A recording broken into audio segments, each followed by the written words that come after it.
Hello and welcome to this talk on how Pureinsights built a proof of concept for the Publications Office of the European Union by adding dense vector support to their existing large-scale Elasticsearch instance. The intention is to allow European citizens to ask natural language queries of the information, very much Google style. My name is Phil Lewis and I'm the CTO of Pureinsights, a Washington DC based company that focuses on adding Google-like features to open source search engines like Elasticsearch. I'm based in the UK and I've been working in the search industry at companies like Convera, Indeka, Search Technologies and Accenture for the last 30 years or so. Okay, let's get right into it. Answering questions with a search engine goes by a number of names. The industry has over the years called these things semantic search, cognitive search, and more recently vector search because of the underlying technology that it's using. Today I'm going to really be calling it semantic search for the remainder of this presentation. But the key thing that is important is that all of these capabilities tend to use very similar technologies. So that'll be natural language processing to do semantic understanding, possibly some machine learning there, maybe some AI-based models to help the system understand not only the query intent but the original content as well, and potentially a knowledge graph. This is one thing that Google is injecting into the search engine results quite a lot these days. By adding a knowledge graph to the system, you can get very authoritative answers from that data set. And all of these technologies working hand in hand really comprise this idea of semantic search, cognitive search, or vector search. And if you've been in the industry for any length of time, then you'll very quickly realize that these terminologies have been used for quite some time.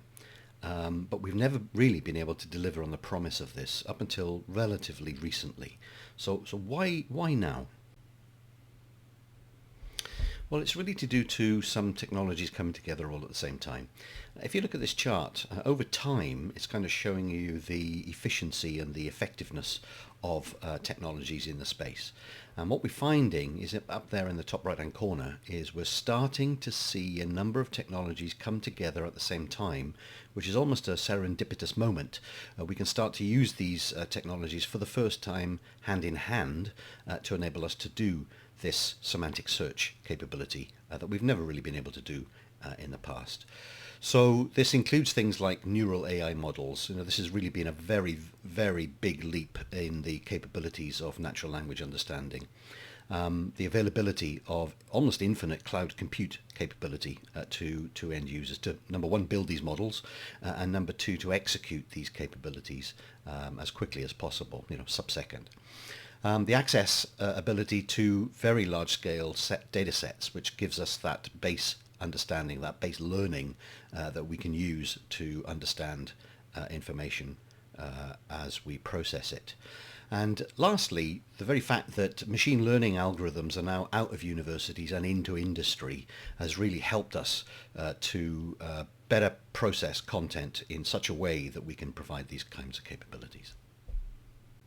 So this combination of technologies has really helped us to advance the search capability at the European Union Publications Office.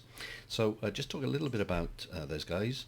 They're based in Luxembourg. They have over 600 staff, and essentially their mission is to provide all of the wealth of information that the European Union generates on a day-by-day basis in a centralized location. And this would include things like all European Union laws, all the publications associated with those laws, any open data assets that they may have, and allow European citizens to get access to those data assets and then kind of munge the data, process that data to discover the secrets, discover new insights from that data as they see fit. But all the way through even to procurement notices. The European Union fund a lot of research around the European Union very regularly, and those procurement notices are all officially held by these systems, and they provide a single search experience that essentially enables any European Union citizen to get access to all of this data from this centralized data set.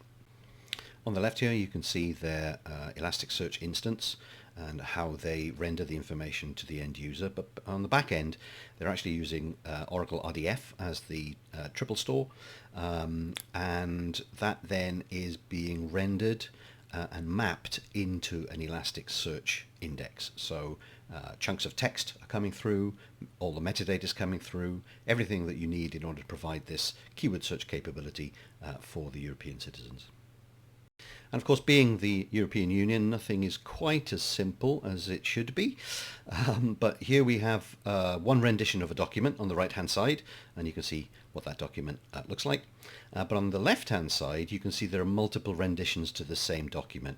So every document has to be translated into as many of the European languages as possible. It's about 24 European languages in total.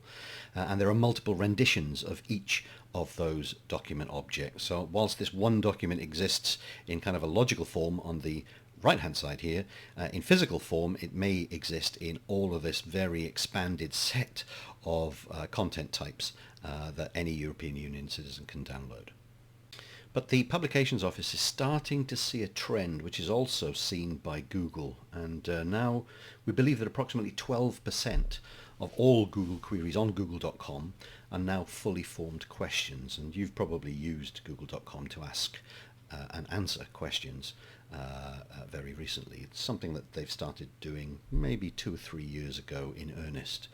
And of course, the Publications Office are also now starting to see a similar trend. So their current keyword-based search mechanism really needs to be extended to allow these types of questions and answers to be provided by Elasticsearch behind the scenes. And because of our long-standing relationship with the Publications Office, working for them for many, many years, we got the following challenge, which is just make it work like Google. And I think you'll see a lot of resonance with that sentiment in all your search projects coming up. So just before we get into it and show you the demonstration of the technology that we built, I just wanted to set the scene a little bit about questions and answers in Google, and then we'll address that point within Elasticsearch specifically. So here we're in Google, and I'm just going to execute a query, and this query is asking for the European Union Publications main mission, just as we saw a little bit earlier, and we got an answer provided at the top of the result set. If you look at this answer, it's actually what Google call a featured snippet. The industry is really starting to call these extractive answers. Google is still calling these things featured snippets, and why not? They invented it. And it provides the answer directly at the head of the result set. So keep an eye out for this little signal here that tells you that this is a featured snippet or an extractive answer which has been returned by Google. I'm going to ask it a different question. So where is the European Union Publications Office essentially located? And again, it's bringing us an answer. It's highlighting the answer within situ, within the document body itself. And this is also a featured snippet. Okay, so for these two questions, Google has deployed its featured snippet capability, which is all about NLU, natural language understanding, vector search, and things like Google BERT helping out behind the scenes. Now, if I ask it this question, when was the European Union Publications Office founded, we get a slightly different response. If you notice, there's no featured snippet information returned here. We get the answer.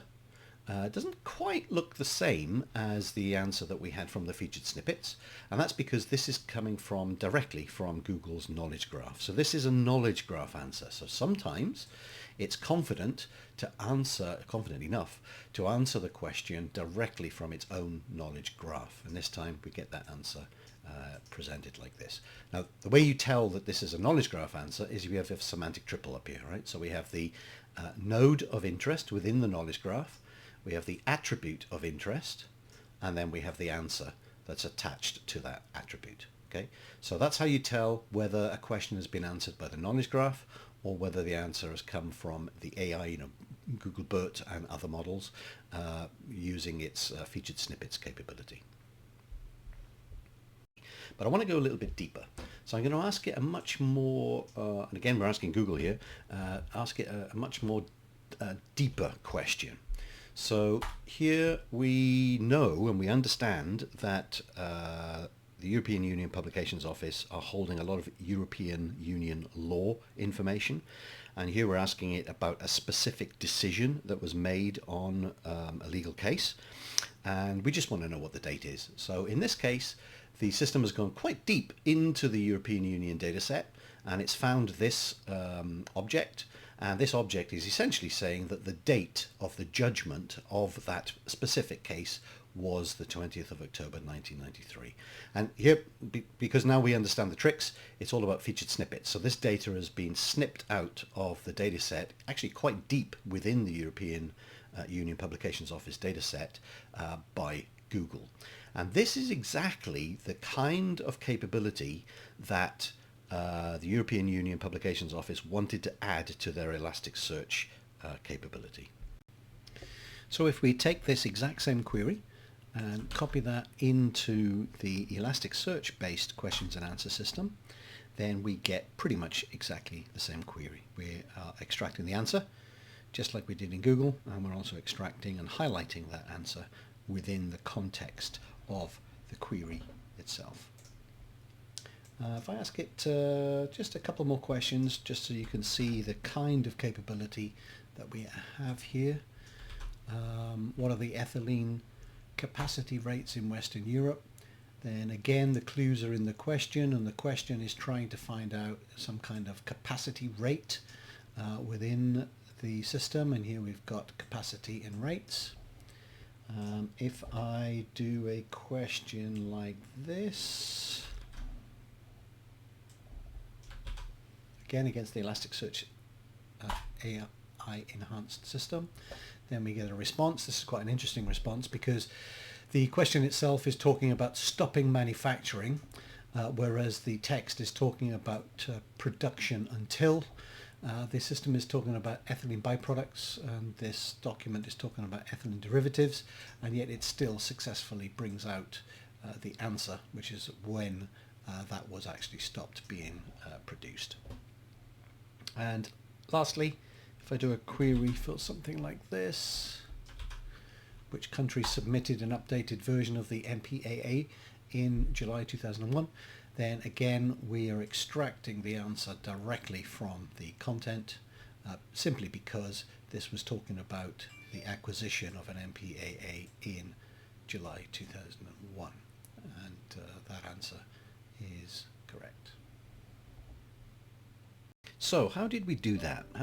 What technologies did we use behind the scenes, along with Elasticsearch, of course, to enable us to do that kind of capability for these guys? What we did is we used our own Pureinsights Discovery Platform, which just encompasses a bunch of predominantly open source technologies into a single framework to enable us to rapidly iterate on this capability. You don't need to use the Pureinsights Discovery Platform for this, of course, but it just makes it a little bit easier. And what we did is we hooked up to their document store. And remember, their document store was essentially Oracle RDF. And we extracted all of the main components of the documentation that we thought were useful for answering questions over. And we configured a series of pipelines to process that data. And one of the big things that we needed to do with the data is any significant documents over kind of 512 tokens there or thereabouts, so 512 words there or thereabouts, we'd have to chunk that document up into logical chunks, mainly paragraphs, sometimes sentences.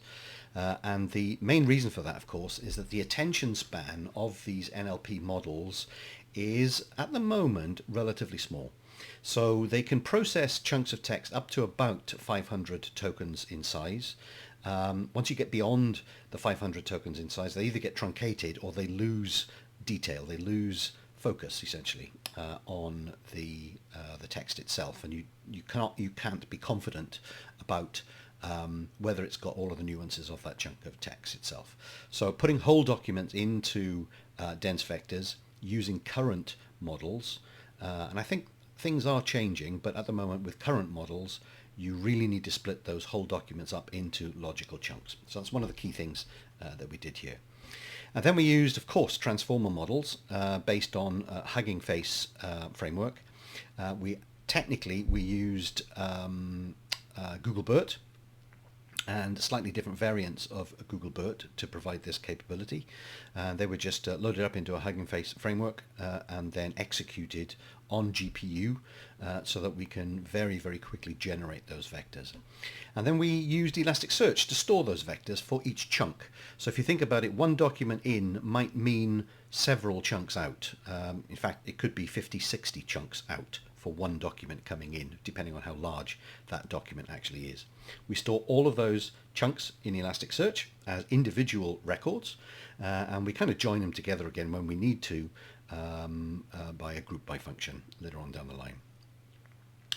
So we store those vectors inside of Elasticsearch, and they're kind of ready to be searched at that point. When the query comes in, of course, then we also have to vectorize. We can't use keyword queries against vectors, so we have to vectorize the query as well, and we use exactly the same service to do that. It provides a normalized vector between the documentation side and also the query side. And then we compute either a cosine similarity or a dot product similarity between those, the query essentially, and the document chunks. And then, of course, what that does is it will generate a set of candidate answers. Not necessarily the perfect answer in hit position 1, because now we're at the neural kind of level and it just spits out a score. And we have to do a little bit of work to understand whether we've got the right answer or not. So these set of candidate answers, and this could be a window of, let's say, 10 candidate answers or 25 candidate answers. What we then do is we request answers from a Q&A model, right, using a fine-tuned variant of DistillBERT, which can answer questions. So we request the answer from DistillBERT, which again is running inside a Hugging Face, and then that enables us to understand, out of these top 10 chunks, do we get a consistent answer out of them? Do we get conflicting answers out of them? What's the score profile look like for the candidates? And we do a lot of analysis on that data set in order for us to compute the answer. So we effectively compute, using an algorithm, what we think, whether we're confident essentially about that score or not. And that uses a lot of just background information. It might use even things like document authority models, author models, and various other pieces of information to say, okay, if we get an answer from this author, then we are more confident than if we get an answer from this other author. Or if we've got an answer from a highly authoritative piece of content, highly trusted, highly used, highly cited piece of content, then we can be more confident about that answer than if we get the answer from a temp file. And I realize that's a silly scenario, but you can imagine potentially getting an answer from a very unauthoritative document, in which case you might not want to produce that answer. And then just stepping up one level, just to understand the complete picture from a very, very high level. On the left-hand side, we have the data sets that we are hooking up to. We use data repository connectors to do that. That extracts documents, containers, security ACLs if there happens to be any there, and additional metadata. We then stage that data in a staging repository. This could be Elasticsearch itself, of course, or it could be other NoSQL style databases. And then we have these content processing pipelines. And if you remember, this is where we chunk text and do all sorts of interesting analysis on the text itself. We push that data out as part of the content processing pipelines into several AI services. That includes this open source Spacey NLP capability. We also use Yake, which is another open source keyword extraction capability. Obviously we use Google BERT, which is now open sourced, of course, and we're also starting to look at a new model called Mini LM L6, along with DistillBERT, to help us answer those questions. All three of these are running inside the Hugging Face component within our framework here. And then once we've manipulated that data and enhanced that data by adding vectors to it, then we store those vectors inside the search engine. Now, PDP also has the ability to do what Google is doing in terms of knowledge graph answers. We didn't really talk about that in depth today as part of the project in question because we didn't want to lose focus of extractive answers. But essentially, we can also add knowledge graph answers to these capabilities as well.